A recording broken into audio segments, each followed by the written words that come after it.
El deseado de todas las gentes, capítulo 57. Una cosa te falta. Y saliendo él para ir su camino, vino uno corriendo, e hincando la rodilla delante de él, le preguntó: Maestro bueno, ¿qué haré para poseer la vida eterna? El joven que hizo esta pregunta era uno de los gobernantes. Tenía grandes posesiones y ocupaba un cargo de responsabilidad. Había visto el amor que Cristo manifestara hacia los niños que le trajeran, cuán tiernamente los recibiera y alzar en sus brazos, y su corazón ardía de amor por el Salvador. Sentía deseo de ser su discípulo. Se había conmovido tan profundamente que mientras Cristo iba por su camino, corrió tras él y arrodillándose a sus pies, le hizo con sinceridad y fervor esa pregunta de suma importancia para su alma y la de todo ser humano: Maestro bueno, ¿qué haré para poseer la vida eterna? ¿Por qué me llamas bueno?, dijo Cristo. Ninguno es bueno sino uno, es a saber, Dios. Jesús deseaba probar la sinceridad del joven y conseguir que expresara la manera en que lo consideraba bueno. Se daba cuenta de que aquel a quien hablaba era el Hijo de Dios. ¿Cuál era el verdadero sentimiento de su corazón? Este príncipe tenía en alta estima su propia justicia. No suponía en realidad que fuese deficiente en algo, pero no estaba completamente satisfecho. Sentía la necesidad de algo que no poseía. ¿Podría Jesús bendecirle como había bendecido a los niñitos y satisfacer la necesidad de su alma? En respuesta a su pregunta, Jesús le dijo que la obediencia a los mandamientos de Dios era necesaria si quería obtener la vida eterna, y citó varios de los mandamientos que muestra el deber del hombre para con sus semejantes. La respuesta del príncipe fue positiva. Todo esto guardé desde mi juventud. ¿Qué más me falta? Cristo miró al rostro del joven como si leyera su vida y escudriñara su carácter. Le amaba y anhelaba darle la paz, la gracia y el gozo que cambiarían materialmente su carácter. Una cosa te falta, le dijo. Ve, vende todo lo que tienes y da a los pobres y tendrás tesoros en el cielo. Y ven y sígueme tomando tu cruz. Cristo se sentía atraído a este joven. Sabía que era sincero en su aserto. Todo esto guardé desde mi juventud. El Redentor anhelaba crear en él un discernimiento que le habilitara para ver la necesidad de una devoción nacida del corazón y de la bondad cristiana. Anhelaba ver en él un corazón humilde y contrito, que, consciente del amor supremo que ha de dedicarse a Dios, ocultara su falta en la perfección de Cristo. Jesús vio en este príncipe precisamente la persona cuya ayuda necesitaba si el joven quería llegar a ser colaborador con él en la obra de la salvación. Con tal de que quisiera ponerse bajo la dirección de Cristo, sería un poder para el bien.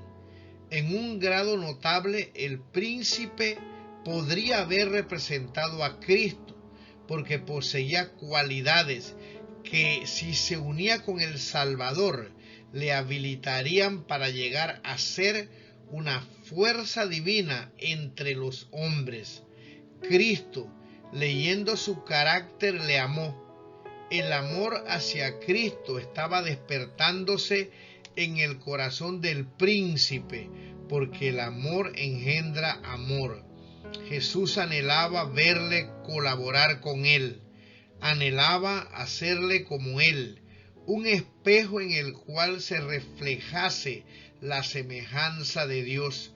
Anhelaba desarrollar la excelencia de su carácter y santificarle para uso del Maestro. Si el príncipe se hubiese entregado a Cristo, habría crecido en él la atmósfera de su presencia. Si hubiese hecho esa lección, cuán diferente hubiera sido su futuro. Una cosa te falta, dijo Jesús. Si quieres ser perfecto, anda, vende lo que tienes y dalo a los pobres, y tendrás tesoro en el cielo, y ven y sígueme. Cristo leyó el corazón del príncipe. Una sola cosa le faltaba, pero esta era un principio vital. Necesitaba el amor de Dios en el alma. Esta sola falta, si no era suplida, le resultaría fatal, corrompería toda su naturaleza. Tolerándola, el egoísmo se fortalecería. A fin de que pudiese recibir el amor de Dios, debía renunciar a su supremo amor, a sí mismo. Cristo dio a este hombre una prueba. Le invitó a elegir entre el tesoro celestial y la grandeza mundanal. El tesoro celestial le era asegurado si quería seguir a Cristo, pero debía renunciar al yo. Debía confiar su voluntad al dominio de Cristo.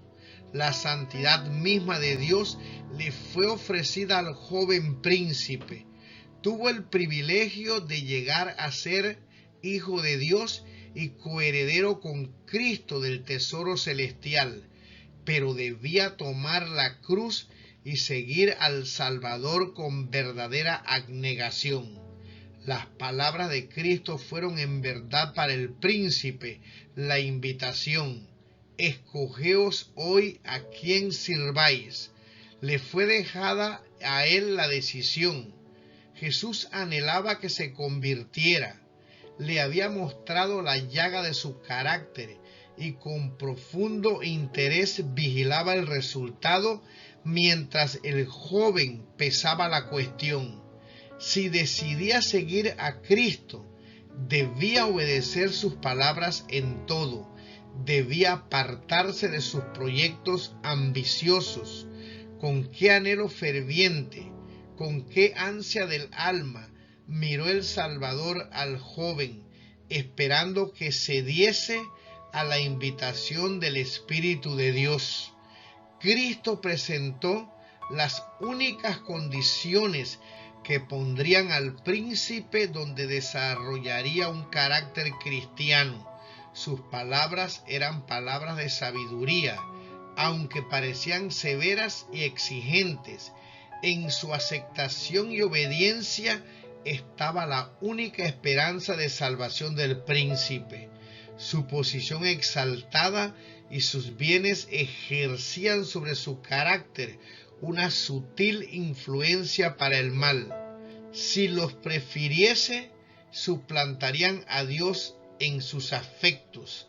El guardar poco o mucho sin entregarlo a Dios sería retener aquello que reduciría su fuerza moral y eficiencia, porque si se aprecian las cosas de este mundo, por inciertas e indignas que sean, llegan a absorberlo todo. El príncipe discernió prestamente todo lo que entrañaban las palabras de Cristo y se entristeció. Si hubiese comprendido el valor del don ofrecido, se habría alistado prestamente como uno de los discípulos de Cristo. Era miembro del honorable concilio de los judíos, y Satanás le estaba tentando con lisonjeras perspectivas de lo futuro. Quería el tesoro celestial, pero también quería las ventajas temporales que sus riquezas le proporcionarían. Lamentaba que existiese tales condiciones, deseaba la vida eterna, pero no estaba dispuesto a hacer el sacrificio necesario. El costo de la vida eterna le parecía demasiado grande y se fue triste porque tenía muchas posesiones. Su aserto de que había guardado la ley de Dios era falso. Demostró que las riquezas eran su ídolo. No podía guardar los mandamientos de Dios mientras el mundo ocupaba el primer lugar en sus afectos. Amaba los dones de Dios más que al dador. Cristo había ofrecido su comunión al joven. Sígueme, le dijo. El Salvador no significaba tanto para él como sus bienes o su propia fama entre los hombres.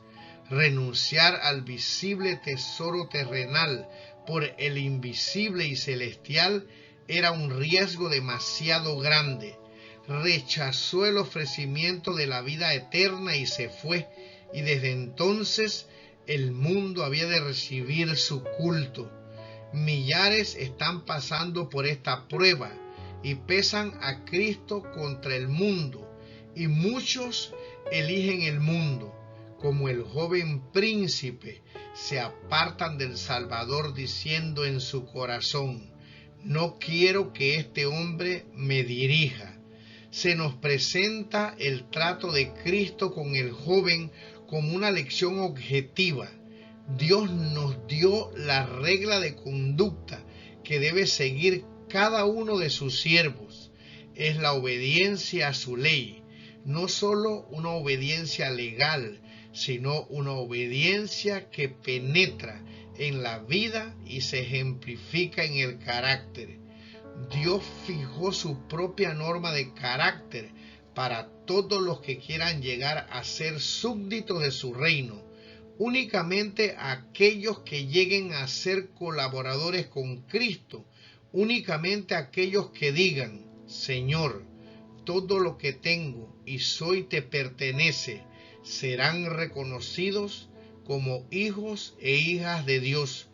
Todos deben considerar lo que significa desear el cielo. Todos deben considerar lo que significa desear el cielo y sin embargo apartarse de él por causa de las condiciones impuestas. Pensemos en lo que significa decir no a Cristo.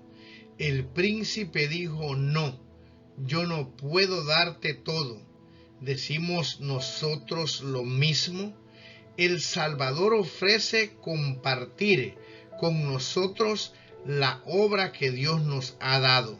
Nos ofrece emplear los recursos que Dios nos ha dado para llevar a cabo su obra en el mundo. Únicamente así puede salvarnos.